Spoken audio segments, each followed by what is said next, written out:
everyone, welcome to Pawan Vak Academy. This is Deepti here, your biology mentor. Last हम लोगों ने class 10th का chapter towards green energy start किया था और उसमें भी मैंने आप लोगों को Michael Faraday energy, types of energy and thermal power plant के बारे में कंप्लीट करा दिया था। और आज हम लोग स्टार्ट करने वाले हैं the problems related to thermal power generation. जब हम लोग थर्मल पावर प्लांट से इलेक्ट्रिसिटी का जनरेशन करते हैं तो एक्चुअली में कौन कौन सी प्रॉब्लम है जो अराइज होती है। तो यहाँ पर सबसे फर्स्ट प्रॉब्लम है that air pollution due to burning of coal. जो हमारा एयर पॉल्यूशन होता है कोल बर्न होने की वजह से, क्योंकि आप लोगों को पता ही है जब कोल को बर्न किया जाता है तो बहुत सारी गैसेस का एमिशन होता है, like carbon dioxide, sulphur oxide and nitrogen oxide. और ये सारी के सारी जो गैसेस के पार्टिकल्स हैं हमारे एयर में मिक्स हो जाते हैं और उसी एयर को हम लोग क्या करते हैं, इनहेल करते हैं, जिसकी वजह से काफ़ी हेल्थ प्रॉब्लम में हम लोगों का हेल्थ प्रॉब्लम अराइज होती है। तो ये तो फर्स्ट पॉइंट हो गया। इसके बाद सेकेंड पॉइंट है along with the emission of gases due to burning of coal, soot particles are released into the environment. This may cause serious health problems related to the respiratory system. देखिए जब कोल हमारा burn होता है तो उसके साथ साथ जो डिफरेंट गैसेस का एमिशन है, रिलीजिंग है, वो तो होता ही होता है। इसके अलावा काफ़ी सारे सूट पार्टिकल जिसे हम टॉक्सिक पार्टिकल्स या पॉइजनियस पार्टिकल्स कहते हैं उसका भी रिलीज होता है जो हमारे इन्वायरमेंट में मिक्स हो जाते हैं। और जब हमारी बहुत सारी गैसेस यानी कि जो टॉक्सिक गैसेस हैं, टॉक्सिक पार्टिकल्स हैं, दोनों हमारे इन्वायरमेंट में ऐड हो जाती हैं, हमारे रेस्पिरेटरी सिस्टम में काफ़ी सारी हेल्थ प्रॉब्लम आ सकती है, like asthma, bronchitis, lung cancer and etcetera. Third point is the reserves of fuel used in this method, that is coal, are limited. Therefore, in future there will be a limitations on the availability of the coal. यहाँ पर कहा गया है कि अगर हम इसी तरीके से डिफरेंट मेथड में, बहुत सारे मेथड होते हैं जहाँ पर कोल का यूज़ किया जाता है, यहाँ हम सिर्फ और सिर्फ थर्मल पावर प्लांट की ही बात करेंगे, बहुत सारी जगह हैं जहाँ पर कोल का यूज़ किया जाता है। और हम लोगों को पता ही है कि जो हमारे अर्थ पर जो कोल की प्रेजेंस है बहुत ही लिमिटेड है। तो अगर इसी तरीके से हम कंटिन्यूस कोल का यूज़ करते रहे तो आने वाले टाइम हमारे फ्यूचर में बहुत ही लिमिटेड अमाउंट में जो कोल की अवेलेबिलिटी रह जाएगी या बिल्कुल ही फिनिश हो जाएगी। तो बेटर है कि हम लोग थोड़ा सा संभल के अपने देख के कि हमारी अर्थ पर कोल बहुत ही लिमिटेड है तो उसी के अकॉर्डिंग हम लोग उसका यूज़ करें। ऐसा नहीं कि कंटिन्यूस करे जा रहे हैं और एक टाइम ऐसा आया कि फ्यूचर में जब हमें कोल की ज़रूरत है तो हम उसे यूज़ ही नहीं कर पा रहे, तो हम उसको देख के यूज़ करें तो ज़्यादा बेटर है। अब यहाँ पर इंडिया में कुछ power plant, I mean two से कुछ थर्मल पावर प्लांट्स हैं जो हमारे प्रेजेंट है और कितनी मेगावाट यानी कि MW है ना जिसे हम बोलते हैं मेगावाट, कितनी मेगावाट की एनर्जी को रिलीज करते हैं। सबसे पहले हमारा विंध्यानगर में जो कि मध्य प्रदेश में प्रेजेंट है, इसकी कैपेसिटी 4760 है। एक मुंद्रा में है जो कि गुजरात में प्रेजेंट है 4620। एक और है मुंद्रा जो कि गुजरात में, ये दोनों अलग अलग हैं, नेम सेम है लेकिन अलग अलग जगह पर है गुजरात में। एक की कैपेसिटी है 4620, एक की कैपेसिटी है 4000। उसके बाद है हमारा तमनार जो कि छत्तीसगढ़ में प्रेजेंट है, इसकी कैपेसिटी 3400 है। एक है आपका चंद्रपुर में, और चंद्रपुर की जो कि महाराष्ट्र में प्रेजेंट है, इसकी कैपेसिटी है 3340 मेगावाट। याद कर लीजिएगा क्योंकि काफ़ी बार एग्जाम में as a one word question पूछ लिया जाते हैं। आज से हम लोग अपना न्यू जो हम लोग का जनरेशन का मेथड है वो स्टार्ट करने वाले हैं, न्यूक्लियर पावर प्लांट एनर्जी, यानी कि जो ऐसा पावर प्लांट जो न्यूक्लियर एनर्जी पर बेस्ड होता है। अभी तक हमने थर्मल एनर्जी पढ़ी थी जिसे हम हीट एनर्जी कह रहे थे, अब हम पढ़ेंगे nuclear energy.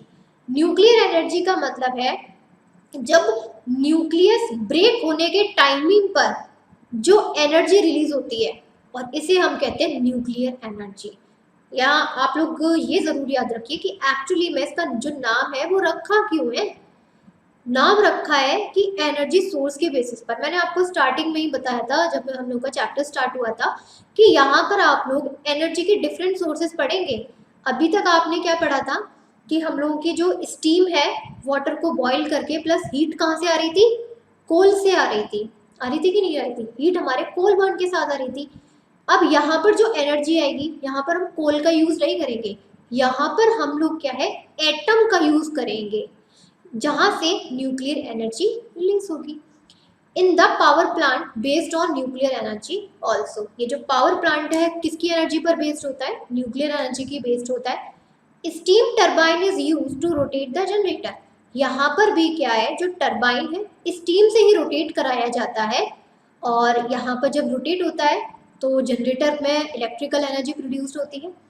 Here the energy released by fission of nuclei of atoms like uranium or plutonium is used to generate the steam of high temperature and high pressure। यहाँ पर जो एनर्जी रिलीज होगी वो फिजन प्रोसेस से होगी। आप लोगों ने दो प्रोसेस पढ़ी होंगी, एक होती है फिजन, एक होती है फ्यूजन। फ्यूजन का मतलब होता है कंबाइन करना, ज्वाइन करना, और फिजन का मतलब होता है टू ब्रेक पार्टिकल्स, यानी कि जो भी हमारे पास प्रेजेंट है एटम्स है, पार्टिकल्स है, एवरी एनीथिंग, जब हम उसको ब्रेक करते हैं 2 पार्ट में, 3 पार्ट में, 4 पार्ट में, उसे हम बोलते हैं फिजन। और यहाँ पर जिस एटम का हम फिजन यानी कि उसका ब्रेकिंग करने वाले हैं वो होते हैं यूरेनियम और प्लूटोनियम। काफ़ी हैवी एटम्स है ये, यूरेनियम और प्लूटोनियम दोनों ही हैवी एटम्स है। और जब इनको फिजन करवाया जाता है यानी कि जो यूरेनियम या फिर प्लूटोनियम जो भी एटम हम यूज करेंगे, जब इनको ब्रेक किया जाता है तो इससे हम लोग वाटर को हीट करते हैं और जब वाटर हीट होता है तो हम लोगों का स्टीम रिलीज होती है और स्टीम का टेम्परेचर और प्रेशर दोनों ही कैसे होते हैं, हाई होते हैं। मैंने आपको ये भी बताया था स्टार्टिंग में कि स्टीम और वाटर का जब आप कंपैरिजन करोगे तो स्टीम का टेम्परेचर और प्रेशर हाई होता है कंपैरिजन टू वाटर। याद होगा आप लोगों को। The energy in the steam rotates the turbine. और फिर जो स्टीम में एनर्जी आई, कौन सी एनर्जी आती है, काइनेटिक एनर्जी आती है। वही काइनेटिक एनर्जी जो स्टीम में प्रेजेंट है वो क्या करेगी, हमारे टरबाइन को रोटेट करना स्टार्ट कर देगी और टरबाइन से हमारा जनरेटर कनेक्ट रहता है।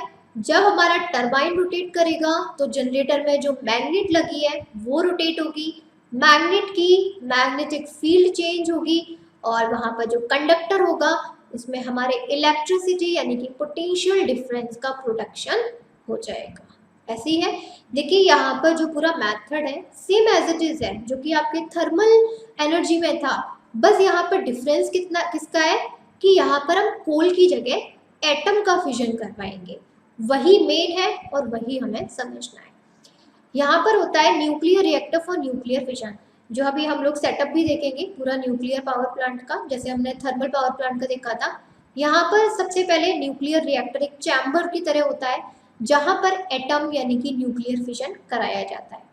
जब ये न्यूक्लियर फिजन कराया जाता है तो वहीं से जो एनर्जी रिलीज हुई, जब हमने न्यूक्लियर फिजन करवाया, न्यूक्लियस को हमने ब्रेक किया अदर पार्टिकल्स में, तो कुछ एनर्जी भी रिलीज होगी। जब फिजन करवाते हैं वो एनर्जी क्या करेगी, हमारे वाटर को बॉईल करने में हेल्प करेगी और जब हमारा वाटर बॉईल होगा तो क्या रिलीज होगी, स्टीम रिलीज होगी। स्टीम में कौन सी एनर्जी होगी, काइनेटिक एनर्जी होगी और स्टीम क्या करेगा, हमारा टरबाइन को रोटेट करेगा। टरबाइन से हमारा जनरेटर कनेक्ट रहता है और जनरेटर क्या करेगा, इलेक्ट्रिकल एनर्जी को प्रोड्यूस करेगा। यहाँ पर जो हम फ्यूल यूज करेंगे वो कोल यूज ना करके यूरेनियम या फिर प्लूटोनियम करा जाता है। यहाँ पे सेकेंड पॉइंट में है system for conversion of steam back into water. यहाँ पर जो आपका सिस्टम दिखाई दे रहा है कि वाटर है और फिर यहाँ पर स्टीम है, तो ये पूरा एक सिस्टम बना रहता है इस तरीके से रेक्टेंगुलर शेप में कि यहाँ पर बीच में टरबाइन प्रेजेंट है, यहाँ से जो वाटर बॉईल होके इसकी स्टीम टरबाइन पे जा रही है। जब स्टीम यहाँ पर अपना पूरा का पूरा काइनेटिक एनर्जी टरबाइन को रोटेट करने में लगा देती है, तब स्टीम का जो टेम्परेचर और प्रेशर है लो हो जाएगा। मेरे पास इतनी एनर्जी है, मैं खाना खा के आई हूँ, मेरे पास बहुत सारी एनर्जी है। जब मैंने वो अपनी एनर्जी किसी काम में यूज कर ली तो मेरी एनर्जी कैसी हो गई, डाउन हो जाएगी। सभी लोगों के साथ ऐसा होता है, ह्यूमन बींग्स में है, ऑर्गेनिज्म है, सेम मैसेज इस मशीन के पास है। जब यहाँ पर स्टीम में पूरा काइनेटिक एनर्जी थी, पूरा हाई टेम्परेचर और प्रेशर के साथ, उसने सारी एनर्जी किसमें कर लगा दी, टरबाइन को रोटेट करने में लगा दी, और फिर उसका जो टेम्परेचर था, प्रेशर था, क्या हो गया, लो हो गया, और फिर जो स्टीम थी वो दोबारा से किस में कन्वर्ट हो जाती है, वाटर में कन्वर्ट हो जाती है। ये हमने थर्मल एनर्जी में भी देखा था। नेक्स्ट है दस हेयर nuclear energy is converted into thermal energy. यहाँ पर जब हम लोगों ने फिजन प्रोसेस कराई यूरेनियम या फिर प्लूटोनियम की, उससे न्यूक्लियर एनर्जी रिलीज हुई, और वो न्यूक्लियर एनर्जी हमारे थर्मल एनर्जी यानी कि हीट एनर्जी में कन्वर्ट हो जाएगी। थर्मल एनर्जी हमारी काइनेटिक एनर्जी में कन्वर्ट हो जाएगी, क्योंकि थर्मल एनर्जी क्या करेगी, हीट क्या करेगी, वाटर को बॉईल करेगी। जब वाटर बॉईल होगा तो स्टीम प्रोड्यूस्ड होगी, और स्टीम में कौन सी एनर्जी होती है, काइनेटिक एनर्जी। फिर यही काइनेटिक एनर्जी दोबारा से टरबाइन पे ट्रांसफर हो जाती है काइनेटिक एनर्जी की फॉर्म में। यहाँ पर जो काइनेटिक एनर्जी है ना, इसने अपनी फॉर्म नहीं चेंज करी, काइनेटिक एनर्जी ने अपनी फॉर्म नहीं चेंज करी, बस क्या किया, अपने आप को ट्रांसफर कर लिया। पहले स्टीम में प्रेजेंट थी, स्टीम ने टरबाइन को रोटेट किया, और जो काइनेटिक एनर्जी स्टीम में प्रेजेंट थी वो किस में कन्वर्ट हो गई, काइनेटिक एनर्जी, और टरबाइन की काइनेटिक एनर्जी में। एंड फाइनली जो काइनेटिक एनर्जी थी टरबाइन में, वो किस में कन्वर्ट हो जाएगी, हमारे इलेक्ट्रिकल एनर्जी में कन्वर्ट हो जाएगी। क्लियर यहाँ तक। अब यहाँ पर देखिए, हम लोग काफी टाइम से, काफी देर से पढ़ रहे हैं nuclear energy, nuclear energy, nuclear energy, but actually में ये न्यूक्लियर एनर्जी कहाँ से आई, मेन, क्योंकि एग्जाम में काफी बार आपके रिएक्शन पूछ लेते हैं, एटम्स पूछ लेंगे कि कौन से एटम का फिजन कराया हमने जिससे हमारी न्यूक्लियर एनर्जी प्रोड्यूस्ड हुई। तो मेन यहाँ से अब हम पढ़ते हैं how does nuclear fission takes place, क्योंकि जब न्यूक्लियर फिजन होगा तभी न्यूक्लियर एनर्जी आएगी। अब न्यूक्लियर फिजन कैसे होगा वो हम यहाँ देख लेते हैं। सबसे पहले तो यही समझ लीजिए, तो what is the meaning of nuclear fission. ये न्यूक्लियर फिजन क्या है, फिजन का मतलब होता है ब्रेक करना, जो हमारे एटम्स है उसको ब्रेक करना, 2 पार्टिकल्स में, 3 पार्टिकल्स में, 4 पार्टिकल्स में। अब वो कितने पार्टिकल्स में होगा वो उसके ऊपर डिपेंड करता है, एटम की कैपेसिटी के ऊपर।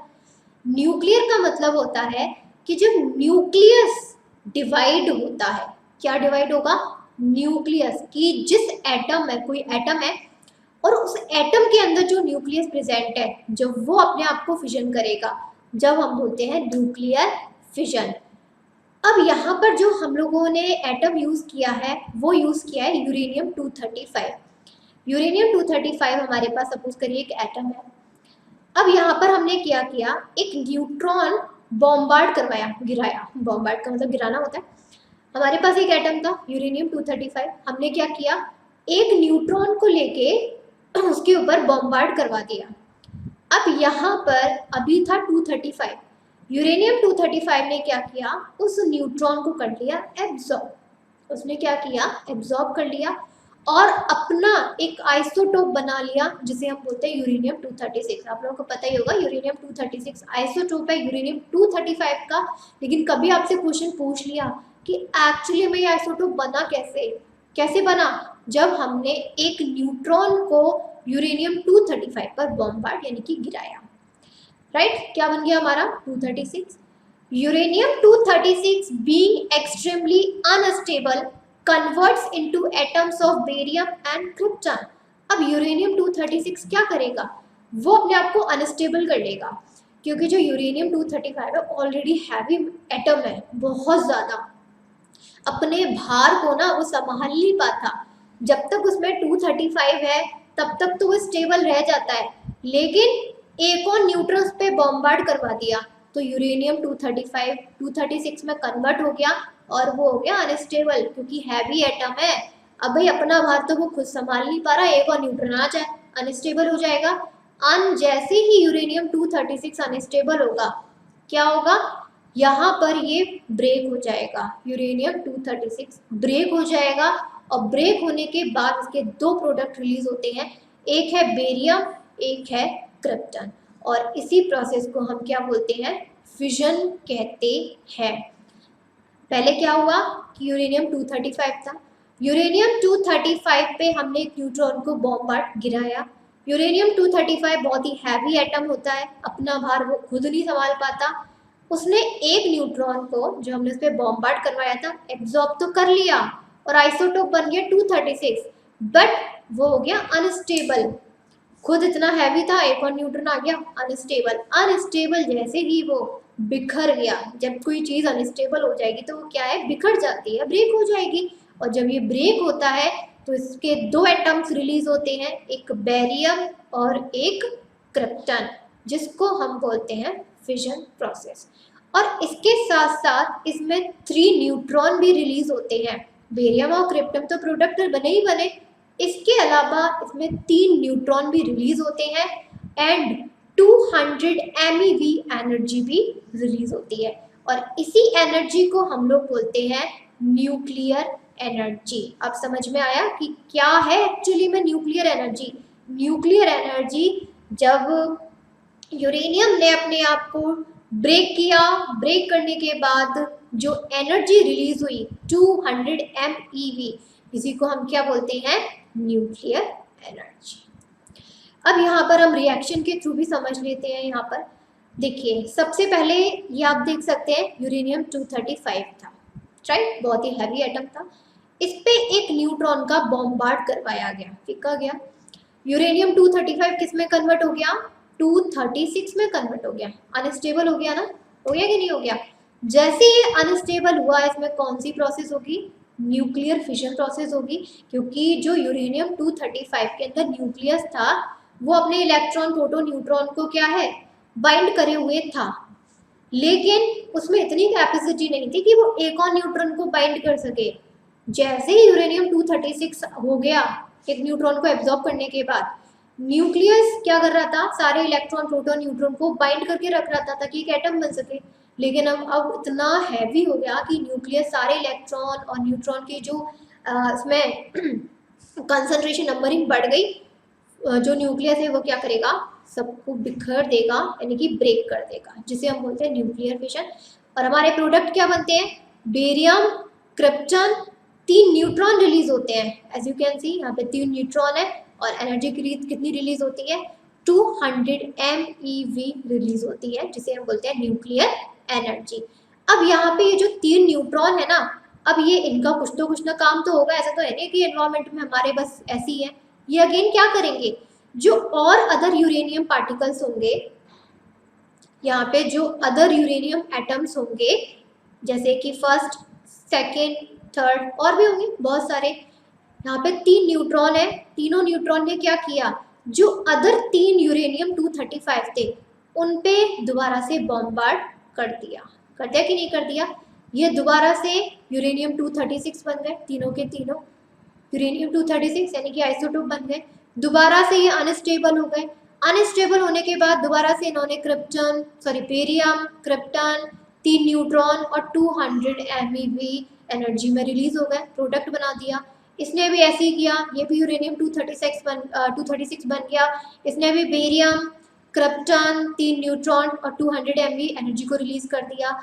यहाँ पर भी ये वाला यूरेनियम 236 में कन्वर्ट हुआ, इसने भी बेरियम, क्रिप्टन, 3 न्यूट्रॉन और 200 MeV एनर्जी को रिलीज किया, क्योंकि ये एक एटम है, ये एक एटम है। और जब हम एटम्स को कंबाइन कर दे तो मॉलिक्यूल बन जाता है। तो यहाँ पर ऐसा तो है नहीं कोई एक ही एटम प्रेजेंट होगा, बहुत सारे एटम प्रेजेंट होंगे, 10, 15, 20 जितने भी हो सकते हैं, जो कि पूरे मॉलिक्यूल को बनाते हैं। तो यहाँ पर तो मैंने सिर्फ एक यूरेनियम एटम की बात करी, ऐसे तो पता नहीं उसमें एक मॉलिक्यूल में कितने यूरेनियम प्रेजेंट होंगे, 50, 60, 70, 100। तो हर बार जितने भी 3 न्यूट्रॉन रिलीज होंगे, हर एक यूरेनियम 235 एटम पे क्या है, जाके बॉम्बार्ड होंगे और मोर एनर्जी रिलीज करेंगे। यहाँ इस पूरे पैराग्राफ में आपका यही लिखा हुआ है, the 3 neutron generated in this process. यहाँ पर 3 न्यूट्रॉन जनरेट हुए थे, ये क्या करेंगे, जो बाकी के अदर एटम होंगे ना यूरेनियम 235 पे, उस पर जाके बॉम्बार्ड होंगे और ज़्यादा से ज़्यादा एनर्जी को रिलीज करेंगे। The neutron released in this reaction release more energy through fission of more nuclei। अब यहाँ पर ये न्यूट्रॉन्स क्या है, हर बार यूरेनियम 235 के साथ जाके फिजन करेंगे और ज़्यादा से ज़्यादा एनर्जी को रिलीज करते चले जाएंगे। और इसी तरीके से यहाँ पर एक कंटिन्यूअस रिएक्शन होती चली जाती है, जैसे वो ब्लास्ट होता है ना, एक तरीके से कंटिन्यूअस होता चला जाता है। क्यों हो रहा है? क्योंकि वहां पर बहुत सारे एटम प्रेजेंट है जो एक मॉलिक्यूल बना रहे हैं। जब एक एटम पे एक न्यूट्रॉन बॉम्बार्ड हुआ तो वहां पे सपोज करिए 50 एटम प्रेजेंट है, तो हर बार जब 3 न्यूट्रॉन प्रेजेंट होंगे तो दोबारा से जो उसमें और एटम प्रेजेंट है 50 एटम, सपोज मैंने एक एज्यूम कर लिया, तो उस पर क्या बॉम्बार्ड नहीं होंगे, कंटिन्यूअस ब्लास्ट नहीं करते चले जाएंगे, इनटू से फिशन नहीं करते चले जाएंगे, जिसे हम बोलते हैं चेन रिएक्शन। एक चेन बना दी ना continuous. In nuclear power plants, a control chain reaction result in release of thermal energy. लेकिन यहाँ पे जो न्यूक्लियर पावर प्लांट होते हैं ना, वहाँ पे चेन रिएक्शन होती है, यानी कि फिशन प्रोसेस होती है, लेकिन वहाँ पे कुछ कंट्रोल पॉट्स लगे रहते हैं। वहाँ पर कंट्रोल पॉट्स लगे रहते हैं जो उस रिएक्शन को स्टॉप कर देते हैं। उनको जितनी एनर्जी की रिक्वायरमेंट है उतनी वो लोग फिशन करवाते हैं।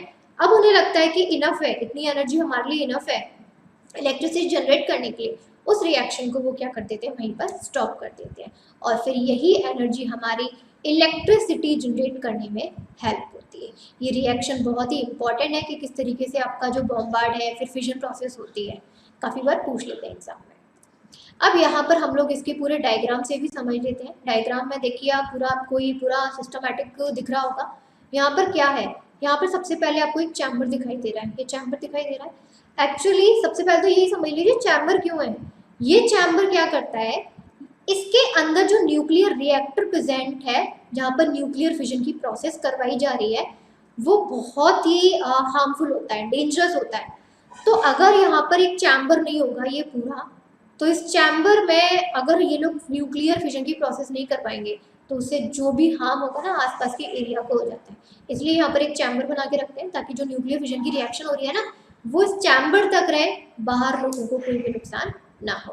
अब इस पूरे चैम्बर के अंदर न्यूक्लियर रिएक्टर होता है जहाँ पर न्यूक्लियर फिजन को, यानी कि जो यूरेनियम 235 है ना, उसको पूरा फिजन करवाया जाता है।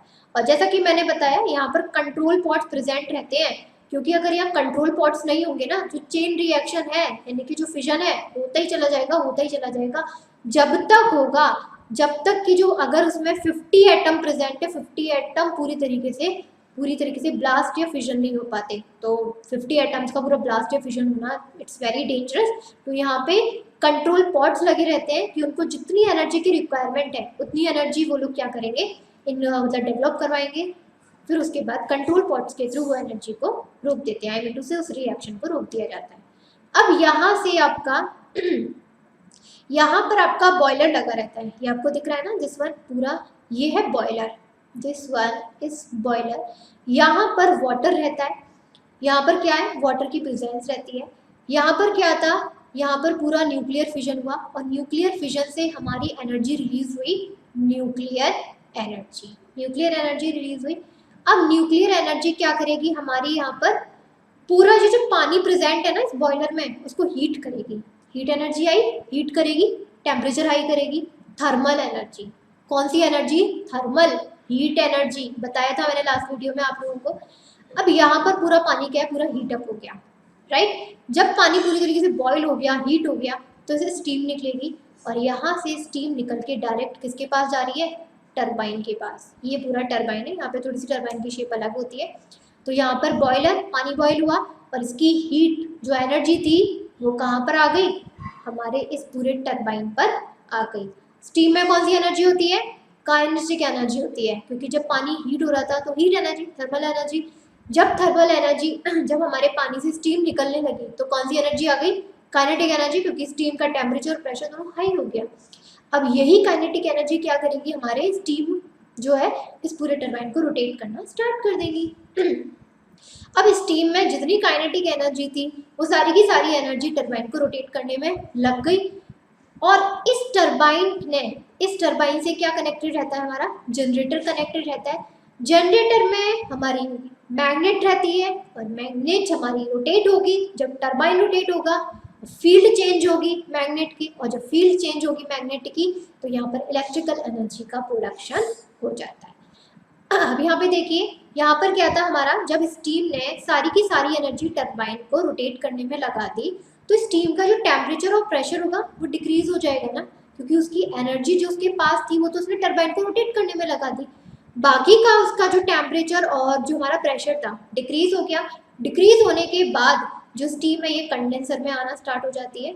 कंडेंसर में आने के बाद इसके इस स्टीम के अंदर जो हमारी water vapours, hot water vapours और जो हॉट गैसेस होती हैं वो इस टावर से रिलीज हो जाती है एनवायरमेंट में, और हमारे पास बचता क्या है, कूल वाटर। ये हमारा थर्मल पावर प्लांट में भी था, यहाँ पर कूल वाटर बचता है। दोबारा से ये जब पानी ठंडा हो जाता है तो दोबारा से ये यहाँ पर पंप के थ्रू बॉयलर में लाया जाता है एंड देन अगेन उसको बॉयल किया जाता है और फिर ये पूरी प्रोसेस क्या है, रिपीट होती है। ये पूरा सिस्टम रहता है हमारे न्यूक्लियर पावर प्लांट का।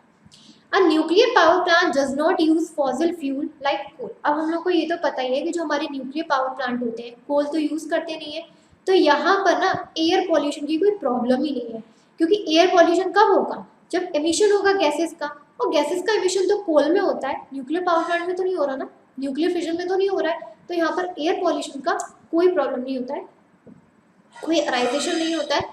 Also, if sufficient nuclear fuel is available, this can be a good source of electrical energy। और अगर हमारे पास अच्छा खासा न्यूक्लियर फ्यूल मिलता है, अवेलेबल है, तो इलेक्ट्रिकल एनर्जी के लिए ये बहुत ही अच्छा सोर्स है। अब यहाँ पर क्या था, हम लोगों ने भले ही कोल हम लोगों ने यूज नहीं किया, तो यहाँ पर जो एयर पॉल्यूशन की प्रॉब्लम थी वो तो बिल्कुल नहीं अराइज हुई, ठीक है, लेकिन बाकी की बहुत सारी अदर प्रॉब्लम्स होती हैं जहाँ पर न्यूक्लियर पावर प्लांट में जो पर्सन वर्क करते हैं उनके लिए जो हेल्थ प्रॉब्लम क्रिएट होती है। एयर पॉल्यूशन नहीं हो रहा, वी एग्री, मानते हैं, बट वहाँ पर जो पर्सन प्रेजेंट है जो इस पूरे फिजन में पार्टिसिपेट करते हैं, करवाते हैं, कहीं ना कहीं उनको तो प्रॉब्लम होती होंगी। तो ऐसी कई सारी प्रॉब्लम्स हैं जो हमारे न्यूक्लियर पावर प्लांट में इलेक्ट्रिकल एनर्जी यूज करते टाइम पर क्रिएट होती है। तो वो प्रॉब्लम्स को अब हम लोग अपने नेक्स्ट वीडियो में डिस्कस करेंगे। आई होप आप लोगों को यहाँ तक समझ में आ गया होगा। Thank you.